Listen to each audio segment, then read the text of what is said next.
এমপিদের হাতে আর সরাসরি যাচ্ছে না কোটি কোটি টাকার উন্নয়ন বরাদ্দ, থাকছে না এমপিদের শুল্কমুক্ত গাড়ির সুবিধাও। এমনকি সরাসরি আর সড়ক, সেতু, কালভার্ট কিংবা প্রয়োজনীয় অবকাঠামো নির্মাণেও সুযোগ থাকছে না তাদের হাতে। যা প্রয়োজন শুধু উপস্থাপন করবেন সংসদে। এলাকার উন্নয়নে কথা বলার ক্ষমতা থাকবে, কিন্তু টাকা খরচের নিয়ন্ত্রণ থাকবে অন্য জায়গায়। 2026-27 অর্থ বছরের নতুন নিয়মে বদলে যাচ্ছে এমপিদের দীর্ঘদিনের বড় সুবিধা।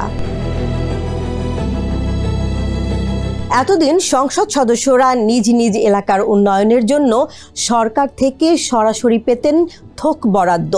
সড়ক, সেতু, কালভার্ট কিংবা প্রয়োজনীয় অবকাঠামো নির্মাণে এই টাকা ব্যবহার করার সুযোগ ছিল তাদের। সর্বশেষ আওয়ামী লীগ সরকারের বাজেটেও প্রতিটি এমপি নিজ নির্বাচনী এলাকার অবকাঠামো উন্নয়নে বছরে 5 কোটি টাকা করে বরাদ্দ পেয়েছিলেন। সিটি কর্পোরেশন এলাকার 20টি আসন বাদ দিলে বাকি 280 জন এমপি 5 বছরে পেয়েছেন 25 কোটি টাকা পর্যন্ত।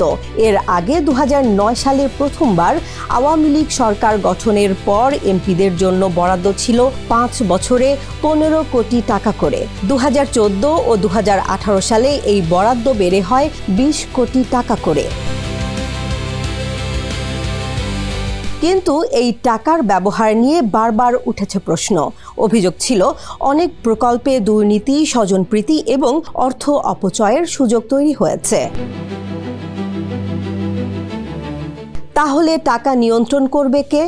এখন থেকে এসব বিষয় তদারকি করবে খোদ প্রধানমন্ত্রীর কার্যালয়। সেখানে তৈরি হয়েছে স্পেশাল সেল, যার নাম সংসদ সদস্যের প্রতিশ্রুতি ও প্রত্যাশিত কর্মসূচি বাস্তবায়ন সেল। সেলের নেতৃত্বে থাকবেন প্রধানমন্ত্রীর অর্থ পরিকল্পনা বিষয়ক উপদেষ্টা রাশেদ আল মাহমুদ তিতুমির। তার অনুপস্থিতিতে দায়িত্ব পালন করবেন প্রধানমন্ত্রীর মুখ্য সচিব।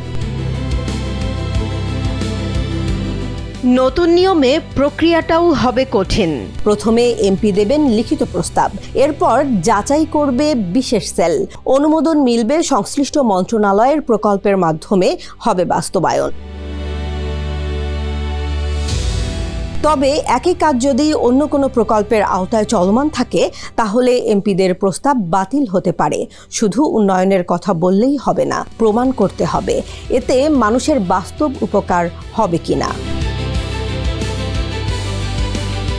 আরেকটি বড় পরিবর্তন হলো এমপিদের শুল্কমুক্ত গাড়ির সুবিধাও আর থাকছে না। নতুন এমপিদের সাধারণ নাগরিকদের মতোই প্রচলিত দামে গাড়ি কিনতে হবে। তবে সফল প্রকল্পগুলো আলাদাভাবে তুলে ধরবে প্রধানমন্ত্রীর কার্যালয়।